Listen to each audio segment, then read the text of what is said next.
This is why I don't think you should launch a halal business. Many of us aspire to build a halal business, but here's why I have an issue with the term halal business. Something being halal doesn't necessarily mean it's good for us. Let's look at an example. Fried chicken. Fried chicken is considered halal, but it's not good for you. Industrial farm chickens often have their bones broken. They're trapped in tiny cages without any light, literally pooing on each other. Would God and his messenger, sallallahu alaihi wasallam, be happy with that? Or a buffet restaurant. Yeah, okay, maybe halal, but promotes gluttony and overconsumption. Or fast fashion, okay, considered halal, but who suffers at the expense? Children who work these long hours, 14 to 16 hours a day, with very, very little money, often in dangerous conditions in factories not fit for purpose. Do you get the point?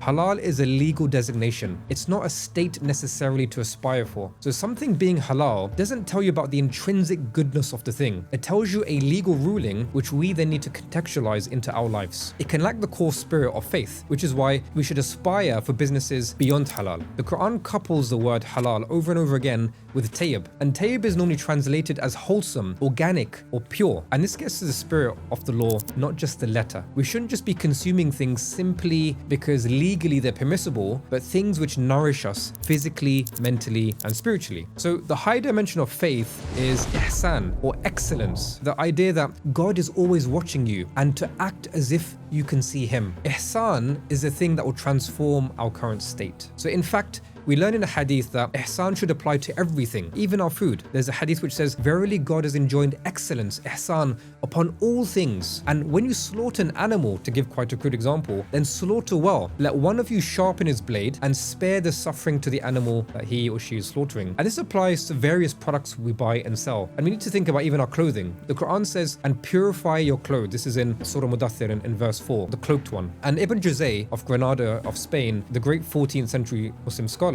says that one of the meanings of this is that our clothes should come from ethical sources. So it's time we think deeper, rethink about how we spend and what we consume, and how all of that fits into the type of economy that we claim to build. We talk about halal economy, Islamic economy. What does that actually look like? So a truly God-centered business should go beyond profit. It's a way to contribute positively to society, and many of us have lost sight of this. So there are hundreds of businesses that you can launch that will benefit people, not harm them. And that's the world that we so desperately need. So during your life, the majority of your time will be spent at work. It's critically important we choose our line of work carefully, with time to go beyond halal.